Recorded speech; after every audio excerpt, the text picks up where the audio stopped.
ओं साईनाथाय नमो। ओं श्री साई। जय श्री साई। सब भाई भौणी की मोर कोटि कोटि प्रणाम।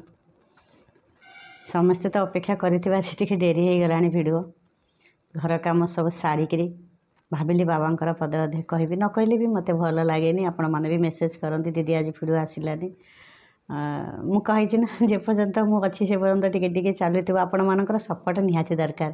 कारण सब देखिए बहुत खराब वीडियो जो मैंने कहते से बेसी लोक देखुं कमेंट दौरान असभ्य कमेंट दिंतु पछे किंतु समय मिलूँ किंतु प्रभु कथा जदि मुझे दीपद कहे एते कमेंट लाइक दबाक लोक पसंद करूना कारण से गोटे पदे लेखा सारा इंडिया देखुची आउ से जो भल पदे लिखिथे आपण मानक भली भल लोक जे से आपन को धन्यवाद मन मन दौथिबो कि सुंदर परिवार रे जन्म होइचंती कि सुंदर कथा शिखिचंती। आ जो माने असंस्कारी भली व्यवहार करूचंती राग टागरे होते से करूथिबे मु जानि पारे कहार मतलब नुहे काहाकू आंगुड़े देखैबा किंतु से सुधारिबा को चेष्टा करती सब भाई भौणी की पुओ झील रागिकी करती किंतु से सुधुरु नाती जो मानक गोटे खराब मेसेज कला धर ये वीडियो रे मोर खराब मेसेज आसला मुझे करी से बेसी करूचंती से मानक तो सेमता औषध निहाती दरकार पुओ जे ठीक करूचंती किंतु तार भितर जो मानक समय टिके अच्छी प्रभु को भल पाती अपन निश्चय समय बाहर करी देखुचंती मु भी धन्यवाद दउची। कारण बाबा कथा कहले तो सब एमती लंबी जाऊँगी बाबा कथा आरंभ कला मैंने वीडियो लंबा हो जाऊँगी बेले बेले अधारू भी रखी दे थाए केतेबेले किए चली आसला कौन कला एकाठिया घर वीडियो भी बंद कर दे थाए तेणुक जी बाट जाइथिबो सेतिकी तथापि आपण मैंने भल पाँच धन्यवाद। आउ साई की भी मोर कोटि कोटि प्रणाम धन्यवाद बाबा को। बाबा मते जो अनुभूतिटा कही दियंते एटा कह बिली कारण मु सब बही पढ़ी थाए आउ जहाँ जहाँ घटना सीरीज रे घटी देखी थाए तेणुक बाबा को पचार थाए बाबा आज आपण कथा कोटा कहबी बाबा यहाँ मन पकई दियंती एबे भी किसी जानी आरंभ कर देइछि बाबांकर गोटे कथा कहबी बोली बाबा को पचारुची बाबा कौन कहबी आपण कहतु बाबांकर गोटे एते सुंदर सीरीज रे घटना घटी विश्वास करेनि माने खाली सीरीज रे कहीं नुह आम मान भर सब समस्त पाखे अच्छी आउ आज गोटे दुख विषय कहबी ता पूर्व बाबांकर टिके दी धाड़ी नाम टिके कले मो बाबा फास्ट खुशी हेबे तापर आपण माने निश्चित खुशी हेबे। सदा निम्ब वृक्षस्य मूलाधिवासात् शुद्धास्त विनतिक्तमप्यप्रियं तं तरुं कल्पवृक्षाधिकं साधयन्तं नमामीश्वरं सद्गुरु साईनाथं नमामीश्वरं सद्गुरु साईनाथं नमामीश्वरं सद्गुरु साईनाथं। जय श्री साई। शिरडी रे जितेबले बाबा आसिक से जगार रहिले सेतेबले एते रोजगार तो कहारी नथिला अल्प बहुत स्वल्प रोजगार रे परिवार गुजारण करने को पड़ूला तार भितर समस्ते तो बड़ लोक थिले ता नुहे आमरी मानक भली गरीब निश्चित थिबे और थिले मध्य तार भितर गोटे बहुत साधारण लोकटे जोटा कहते साधु भली तांकर व्यवहार गरीब हो पारती किंतु तांको भितरे तांको आचरण साधु भली थाए।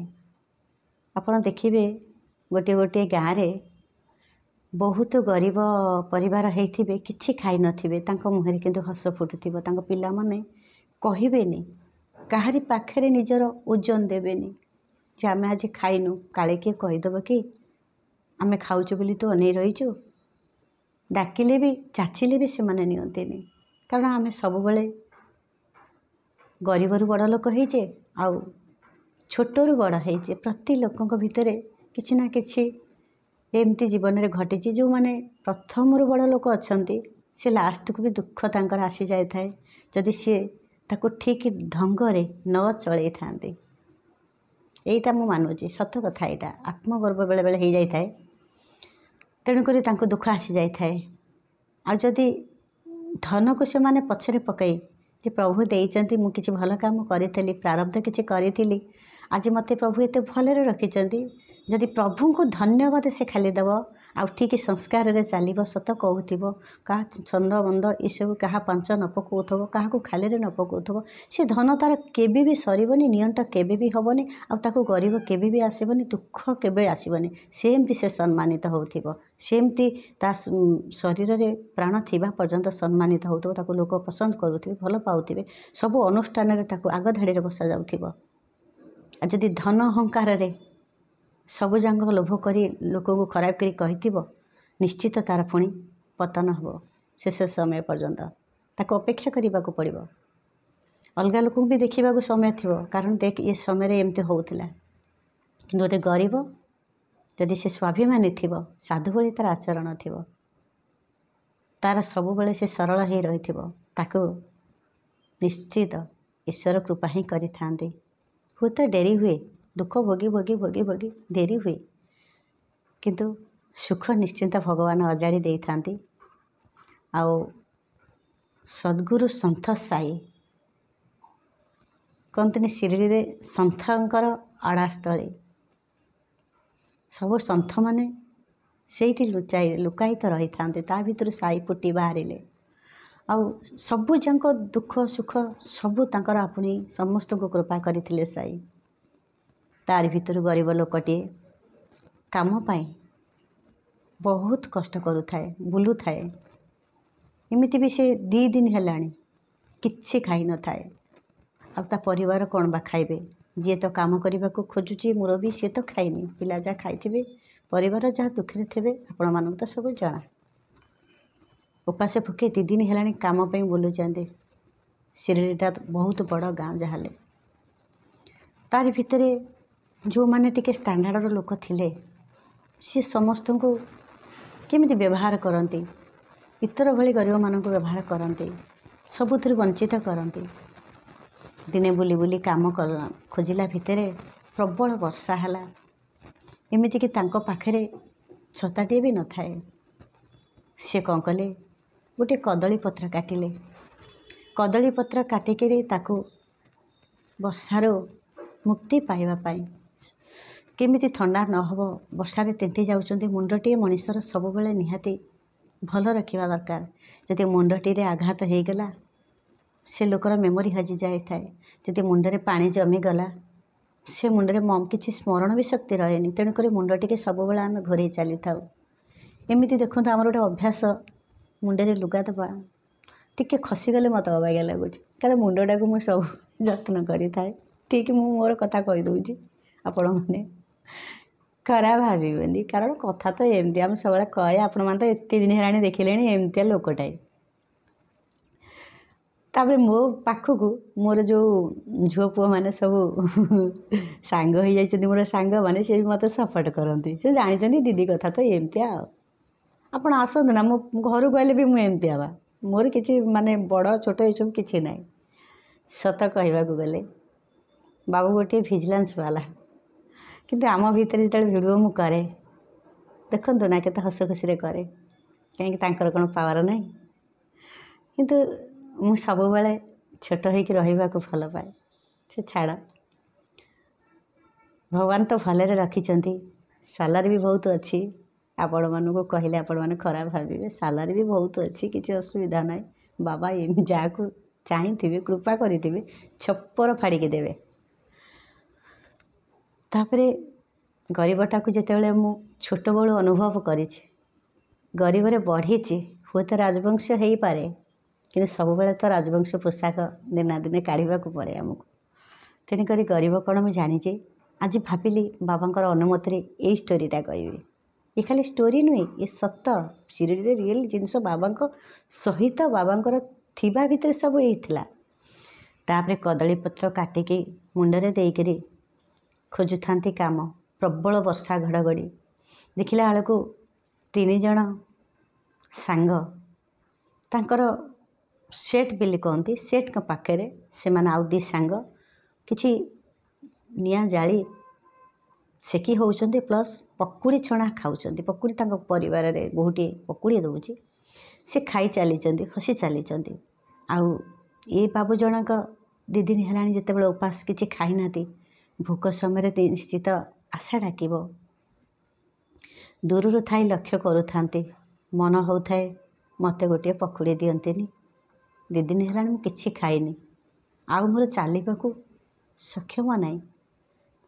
ଏତିକି ଭାବିଲା ଭିତରେ ଯେଉଁ ନିଆଁ ଜାଳି ସେମାନେ ସେକି ହେଉଥାନ୍ତି, ବର୍ଷାରେ ଥରି ଯାଉଥାଏ। ମୁଣ୍ଡଟା ସିନା କଦଳୀପତ୍ର ଅଟକେଇ ଥାଏ, ବଡ଼ିଟା ପୁରା ଜୁଡ଼ୁବୁଡ଼ୁ ହେଇ ହିମାଳୟରେ ଥରି ଯାଉଥାଏ।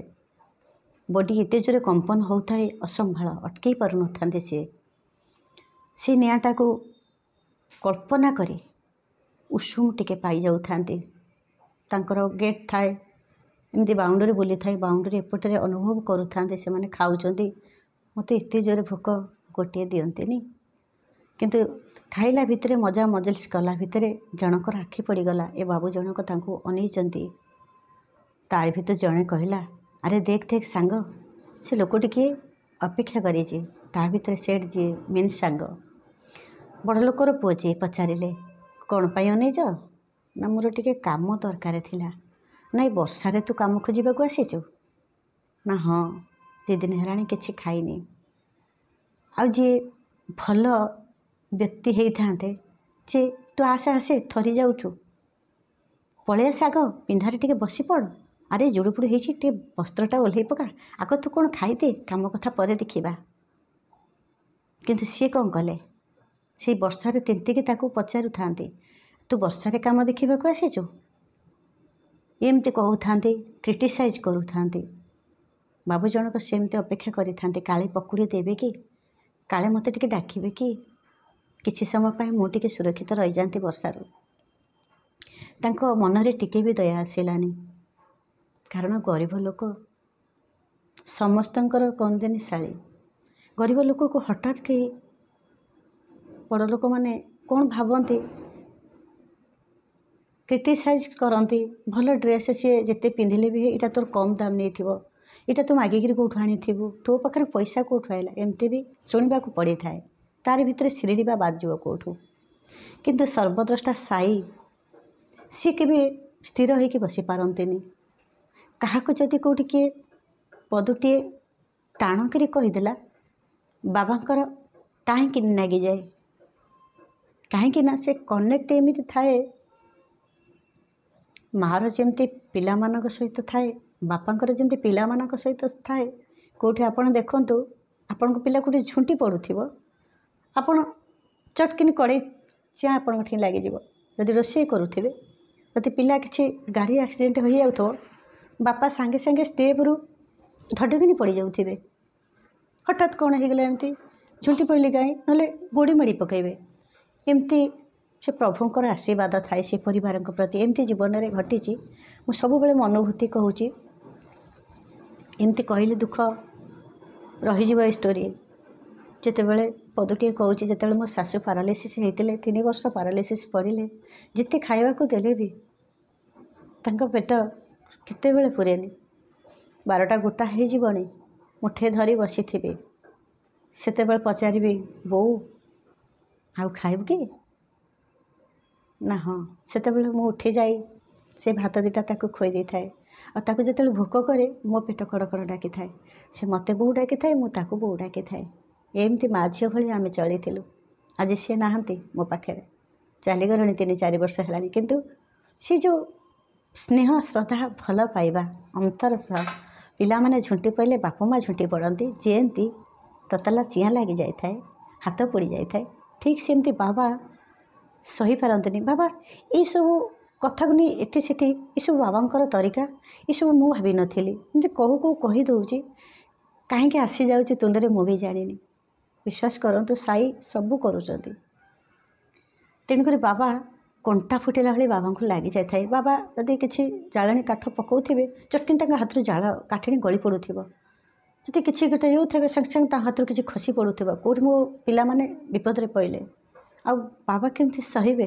କାରଣ ପ୍ରତିଟି ହୃଦୟରେ ଯଦି ନାରାୟଣ ଅଛନ୍ତି, ସେ ଉପାସ ରହିଲେ କ'ଣ ନାରାୟଣ ଉପାସ ରହୁନାହାନ୍ତି? ସେ ତିନ୍ତିଲେ କ'ଣ ନାରାୟଣ ତିନ୍ତୁନାହାନ୍ତି? ତାହେଲେ ସେ ତ ନରରୂପୀ ନାରାୟଣ ନା। ଏତେ ଆକୁତୁର ହେଇକରି ସେ ବ୍ୟକ୍ତି ଜଣକ ଚାହିଁଥାନ୍ତି, ସେ କ୍ରିଟିସାଇଜ୍ କରୁଥାନ୍ତି, ଡାକୁନଥାନ୍ତି, ଖାଇବାକୁ ଡାକୁନଥାନ୍ତି କି ପିନ୍ଧାକୁ ଡାକୁନଥାନ୍ତି। ଅତ୍ୟଧିକ ବର୍ଷାରେ ତିନ୍ତି ତିନ୍ତି ସେ ଯେଉଁ ନିଆଁ ଜଳା ହେଉଥାଏ ତାଙ୍କୁ ଅନେଇକରି ଅନୁଭବ କରୁଥାନ୍ତି। ମୁଁ ଟିକେ ସେ ଉଷୁମ ପାଆନ୍ତିନି, ଏତେ ଜୋରେ ଥରି ଯାଉଛି, ମୋତେ ଟିକେ ଡାକିଲେ ମୁଁ ଟିକେ ସେକି ସାକି ହେଇ ପଡ଼ନ୍ତି, ପୋଛି ପାଚେ ହେଇ ପଡ଼ନ୍ତି। ଡାକୁନଥାନ୍ତି, ଖାଉଥାନ୍ତି, ଅନୁଭବ କରୁଥାନ୍ତି ପକୁଡ଼ି ଏଇଭଳିଆ ଲାଗୁଥିବ ନା, କେଡ଼େ ସୁନ୍ଦର ବାସୁଥିବ ନା। ଭୋକ ସମୟରେ ନା ଆମ୍ବିଳା ଭାତ ବି ଭଲ ଲାଗେ। ଆପଣ ଯେଉଁ ଖେଚୁଡ଼ି ଭଲ ବେଳେ ପାଉଥିବେ, ଇଚ୍ଛା କରୁନଥିବେ, ଭୋକ ସମୟରେ ସେ ଖେଚୁଡ଼ି ଭଲ ଲାଗୁଥିବ। ଯେଉଁ ଭର୍ତ୍ତା ଭଜା ଆପଣ ଫୋପାଡ଼ି ଦେଉଥିବେ ଥିଲାବେଳେ, ଯେତେବେଳେ ନଥିବ ଆପଣ ଦେଖନ୍ତୁ ସେ ଜିନିଷ ଭଲ ଲାଗୁଥିବ। ଗରିବ କଥା କହୁଛି, ତାପରେ କଥା କହୁନି। ଏ ଯେତେବେଳେ ଗରିବ ଭୋକ କରୁଛେ, ଅନୁଭବ କରୁଛନ୍ତି ସେ ପକୁଡ଼ିର, କଳ୍ପନା କରୁଛନ୍ତି ଛିଡ଼ା ହେଇକିରି ସେ ପକୁଡ଼ିର ବାସ୍ନାଟା ଏମିତି ହେଇଥିବ, ଏମିତି ଖାଉଥିବେ, ତାଙ୍କ ପାଟି କେମିତି ଟେଷ୍ଟ ଲାଗୁଥିବ। ମୋତେ ଟିକେ ଦିଅନ୍ତେନି କହୁଥାନ୍ତି, ଭାବୁଥାନ୍ତି, କଳ୍ପନା କରି ଆଖିରୁ ଦୁଇ ଟୋପା ଲୁହ ବୋଳି ଯାଉଥାଏ। ତାପରେ ସେମାନେ କ୍ରିଟିସାଇଜ୍ କରି କରି ଅଧଘଣ୍ଟା ଛିଡ଼ା କରେଇଲେ। ଅଧଘଣ୍ଟା ଭିତରେ ସେ ତ ଆଗରୁ ସହଜେ ତିନ୍ତି ତିନ୍ତି କାମ ଖୋଜୁଥିଲେ। ସେ ଯାହା ହଉ ଅଧଘଣ୍ଟା ପରେ ତାଙ୍କ ଭିତରୁ ଜଣେ କହିଲେ, ଏବେ ତୁ କ'ଣ ଚାହୁଁଛୁ? ନା ଆପଣ ତ ମୋତେ ଅଧଘଣ୍ଟା ଛିଡ଼ା କଲେଣି, ଏଥରକ କାମ ଦିଅନ୍ତୁ। ନା ଆମେ ତୋତେ ପରୀକ୍ଷା କରୁଥିଲୁ, ତୁ କେମିତି ଛିଡ଼ା ହେଇପାରୁଛୁ, ତୁ କେମିତି କଷ୍ଟ ସହିପାରୁଛୁ, ପରୀକ୍ଷା କରନ୍ତି। ତୋତେ ସର୍ତ୍ତ ରଖାଯାଇଥିଲା, ତୁ ଅଧଘଣ୍ଟା ଯଦି ବର୍ଷାରେ ଛିଡ଼ା ହେବୁ ତୋତେ ଆମେ ତୋର ପାଉଣା ଦେଇଦେବୁ। ତାହେଲେ ଏବେ କହ, ତୋତେ ବର୍ଷା ଯେତେବେଳେ ହେଉଥାଏ ତୋତେ ଶୀତ ଲାଗୁନଥାଏ? ଇଏ ତ ସର୍ବସାଧାରଣ ବ୍ୟକ୍ତି, ସାଇଙ୍କର ଆଶ୍ରିତ, ଯେତେବେଳେ ସାଇଙ୍କୁ ଭଲ ପାଆନ୍ତି, ଯେତେବେଳେ ସାଇଙ୍କର ଛାପ ତ ନିଶ୍ଚିତ ତାଙ୍କ ପିଲାମାନଙ୍କର ଉପରେ ପଡ଼ିଛି। ସିଏ ସେଠୁ ସାଇଙ୍କର ଯେମିତି କଥା, ହୁଏତ ସାଇ ତାଙ୍କ ଭିତରେ ଥାଇପାରନ୍ତି, କହିଲେ ନା ମୋତେ କଷ୍ଟ ଲାଗୁନି। ଜଣକୁ ଭୋକ କରୁଥିବ, ଦେଖ ଭଲ ଛୁଆଟିଏ, ଶିକ୍ଷିତ ଛୁଆଟିଏ, ସଂସ୍କାରୀ ଛୁଆଟିଏ, ସେ କହିବ ନା ନା ମୋତେ ଜମା ଭୋକ କରୁନି, କାଳେ କିଏ ମାଇଣ୍ଡ କରିବ କି? ଠିକ୍ ସେମିତି ଇଏ ତ ଭଲ ହିସାବରେ କହିଲେ, ନା ତୋତେ ଭୋକ କରୁନଥିଲା ଏତେ ସମୟ? ନା ଆପଣମାନେ ଯେତେବେଳେ ପକୁଡ଼ି ଖାଉଥିଲେ ମୁଁ ଆପଣଙ୍କର ସେଇ ଖାଇବାଟାକୁ କଳ୍ପନା କରୁଥିଲି, ଆଉ ସେ ନିଆଁଟାକୁ ମୁଁ ଉଷୁମ ଉତ୍ତାପ ଅନୁଭବ କରୁଥିଲି। ମୋତେ କିଛି ବି ଜାଣି ହେଉନଥିଲା। ସବୁ ଶୁଣିଲା ପରେ କହିଲା, ଆଜ୍ଞା ମୋ ପାଉଣା ଦିଅନ୍ତୁ ନା। ନା ତୁ ତ ଆମର ନିଆଁଟାକୁ କଳ୍ପନା କରି ନେଇଯାଇଛୁ, ଆମ ଖାଇବାଟା ତୁ କଳ୍ପନା କରି ଖାଇସାରିଛୁ, ଯା ତୋର ପାଉଣା ନାହିଁ। ବିଶ୍ୱାସ କରିବନି, ଯେମିତି ଧୋକା ଦିଅନ୍ତି, ବେଇମାନ କରନ୍ତି, ଏଭଳି ବେଇମାନ ଲୋକ ସିରିରେ ଥିଲେ। ତାପରେ ତାକୁ ତଣ୍ଟିଆ ମାରି ବିଦା କରିଦେଲେ। ନା ପାଉଣା ଦେଲେ, ନା ଖାଇବା ଦେଲେ, ନା ବସ୍ତ୍ର ଖଣ୍ଡ ଦେଲେ। ଆଉ ଏତେ ଜୋରେ ସେ ଥରିକିରି କୁଙ୍କୁରି କାଙ୍କୁରି ହେଇକିରି ଆଉ ଉପାୟ ନ ପାଇ ସାଇ କତିକି ପଳେଇ ଆସନ୍ତି। ସାଇ କତିକି ସିଏ କ'ଣ ଆସିବେ, ସାଇ ସହିପାରନ୍ତିନି, ସାଇ ନେଇ ଆସନ୍ତି ତାଙ୍କ ପାଖକୁ। ବାବା ସେତେବେଳେ ଜାଳେଣୀ କାଠ ପକେଇକିରି କିଛି ପ୍ରସାଦ ବନେଇବାକୁ ଯାଉଥିଲେ। ନଜର ପଡ଼ିଗଲା ବାବାଙ୍କର ଯେଉଁ ମାଟି କୁଡ଼ିଆରେ ପ୍ରସାଦ କରନ୍ତି ଖେଚୁଡ଼ି, ତାକୁ ଧୁଆଧୁଇ କଲା ଭିତରେ ନଜର ପଡ଼ିଗଲା ଥରୁଛନ୍ତି ଏ ବାବୁ ଜଣକ। ଡାକିଦେଲି, ଏଇଠିକି ତୁ, ମାନେ ବାବା କହିଲେ ତମେ ଏତେ ଜୋରେ ଥରୁଛ, ପଳେଇ ଆସ, ଭିତରକୁ ପଳେଇ ଆସ। ପଚାରିଲେ ଏତେ ଜୋରେ ବର୍ଷାରେ ତିନ୍ତିବାର କାରଣ କ'ଣ? ବାବା ଯେତେ ସବୁ ଜାଣିଲେ ବି ସୁଦ୍ଧା ଆଉ ଟିକେ ପଚାରନ୍ତି। ବାବାଙ୍କର ତରିକା ହେଉଛି ସେୟା। ତାପରେ ବାବୁ ଜଣକ କହିଲେ, ମୁଁ କାମ ଖୋଜିବାକୁ ଆସିଥିଲି, କିନ୍ତୁ ସେ ଶିରଡ଼ି ଗାଁର ମଝିରେ ଯେଉଁ ସେଠ ମହାରାଜ ରହୁଛନ୍ତି, ତାଙ୍କ ସହିତ 3 ଜଣ ବ୍ୟକ୍ତି ଥିଲେ। ତାଙ୍କ ନାଁ ସବୁ ପଚାରିଲେ, ସବୁ କହିଗଲେ। ମୋତେ ସେମିତି ଅଧଘଣ୍ଟା ବର୍ଷାରେ ଛିଡ଼ା କଲେ, ଆଉ ତାପରେ ମୋତେ ବେଇମାନ କଲେ। ମୋର ପାଉଣା ମୋର ଯେଉଁ ସୁକି 2ଟା ମୋତେ ଦେଲେନି, ଆଉ କିଛି ଖାଇନି ସାଇ, ମୋତେ ପ୍ରବଳ ଭୋକ କରୁଛି। ସାଇ କ'ଣ କଲେ, କହିଲେ ଠିକ୍ ଅଛି। ସାଇ ସାଙ୍ଗେ ସାଙ୍ଗେ ଖାଇବାକୁ ତାଙ୍କୁ ଦେଲେନି, ତାଙ୍କର ଆହୁରି ପରୀକ୍ଷା ବାକି ଅଛି। ପରୀକ୍ଷାରେ ଉତ୍ତୀର୍ଣ୍ଣ ତ ନିଶ୍ଚିତ ଜଣେ ଭକ୍ତ ହେବ, ଦୁଃଖ ଆସିପାରେ କିନ୍ତୁ ଶେଷରେ ସେ ସିଂହାସନ ପ୍ରାପ୍ତି ନିଶ୍ଚିତ ହେବ, ଯଦି ଦୁଃଖକୁ ସହିଥିବ, ଆପଣେଇଥିବ। ବିଦା କରିଦେଲେ, କହିଲେ ଯା କାମ ଖୋଜିକିରି ଆସିବୁ, ତାପରେ ଖାଇବା ବ୍ୟବସ୍ଥା ମୁଁ କରିବି। तापरे आहुरी कष्ट लगिला तांको जे एते कष्ट सहिला परे साई मते खाइबाकू डाकिलेनी खाइबाकू देलेनी किछि तो उद्देश्य थिबो तांकर। तापरे काम करिबा समय रे साईंका पाखरे जणे भक्त थिले तांको कहिले से सेठ महाराज 3 जण जो सांग तांको निमंत्रण कर साई आज तुम पई खिचड़ी बनैचंती। सी खबर पाइक आसिले बहुत खुशी होगला जे साई मत आमको डाकिचंती खिचड़ी करबा पई। तापर 3 जण आसी कहले साधु महाराज साई की कहले आपण आज डाकिचंती जहा हो एते दिन आपणक हातर प्रसाद आमे पाइबो। सेठी छट पकईदेले बाबा कहले ठीक अच्छे पत्र काटी आण पकईके बस। पत्र आनिक बसिगले 3 सांग। बाबा कहले 3 जण कथबार्ता होता खिचड़ी मु सांग सांग बनै दौची तमें खाइब। गोटा जगार जालानी काठ बाबांकर जो धुनी जला है आउ गोटे अलग जगार खाली खिचड़ी परिबा किछि पकईकरी कंचा परिबा गोटे हांडी अलग जगार थोईदेले। तापर पचारे माने कहले साई आपण तो अग्नि रे निहारे थोइलेनी खिचड़ी केमिति हबो ना खिचड़ी आपे आपे एठी हेजिबो। साई केमती तांकर गोटे तरीका अच्छी केमती से ठिकना ढंगरे नखरे चिंडे दिंती और ठिकना ढंगरे तांको शिक्षा दे था तरीका संपूर्ण अलग बाबांकर। जी चिन्ही थो बाबा को से जमा छाड़ी पारिबनी कारण तापर तांको बसई रखिले जेति समय से छिड़ा करथिले ए भद्र व्यक्ति की बाबा सेति समय अध घंटाए तांको बसई रखिले। तापर बाबा ध्यान रे बसिले।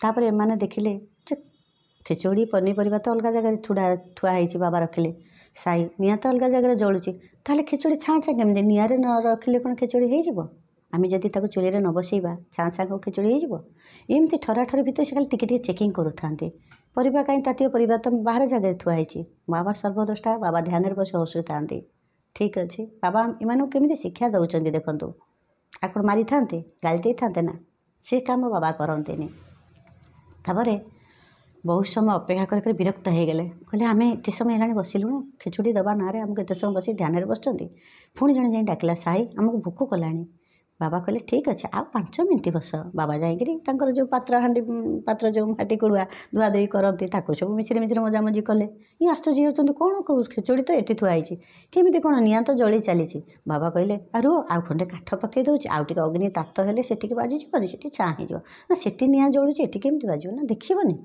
एमती जो अत्यधिक माने विरक्त हो गले बाबा सेठू पचारे कहले तमें जिते बड़े से व्यक्ति जनक काम खोजा आसीथिला तमें कौन कही जे आमर जो अग्नि जलुची निआ तार ताप कल्पना करके तू सेकी ही पइलु आमे जो पकुड़ी खाऊलु ताकू बासनाटा अनुभव करी कल्पना करी तू पेट खाइलु तापर तोर पाउना नाई दीटा तार सुईकी होउतिला देलनी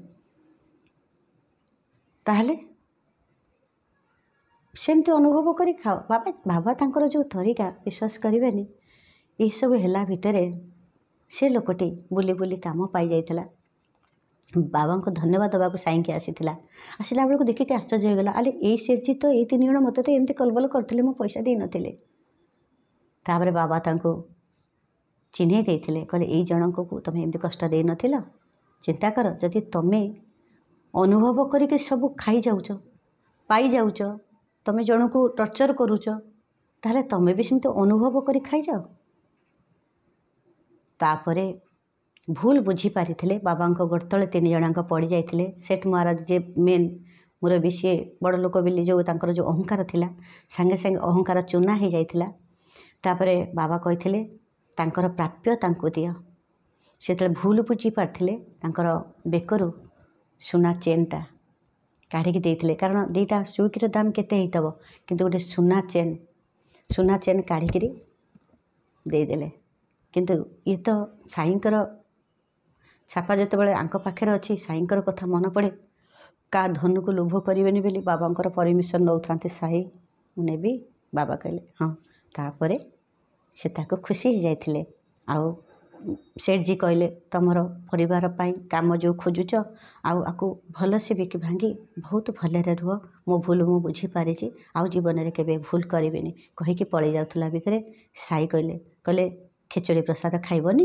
एते समय लानी अपेक्षा कलनी से 3 जण कहले साई आमको आउ निंदा दियंतुनी ଆଉ ଆମକୁ ପରୀକ୍ଷା କରନ୍ତୁନି। ଆପଣ ତ କଞ୍ଚା ପରିବା ଜାଇ ଚାଉଳ ସବୁ ସେମିତି ବାହାରେ ଥୁଆ ହେଇଛି, ଚୁଲି ତ ସେମିତି ଜଳୁଛି। ଆପଣ ଆମକୁ ଖେଚୁଡ଼ି କେତେବେଳେ ଆଉ ବନେଇବେ? ଆଉ ଆମକୁ ସମୟ ନାହିଁ, ବହୁତ ଭୋକ କଲାଣି, ଆମେ ଆଉ ସହିପାରୁନୁ, ପଳେଇ ଯାଉଛୁ। ବାବା କହିଲେ ବ୍ୟସ୍ତ ହୁଅନି, ଦେଖିବନି ଖେଚୁଡ଼ି ତମ ପାଇଁ ହେଇସାରିଛି, ନିଜେ ଯାଇ ଦେଖ। ଦେଖିଥିଲା ବେଳକୁ ସୁନ୍ଦର ଖେଚୁଡ଼ି ତିଆରି ହେଇଯାଇଛି, ବାସ୍ନା ମହମ। ଖୁସି ହେଇଗଲେ, ଗୋଡ଼ତଳେ ପଡ଼ିଗଲେ। ତାପରେ ତାଙ୍କ ନିଜ ଭୁଲ ସ୍ୱୀକାର କରି ତାପରେ ସେ ଖେଚୁଡ଼ି ପ୍ରସାଦ ଖାଇକିରି ଆରାମସେ ଗଲେ।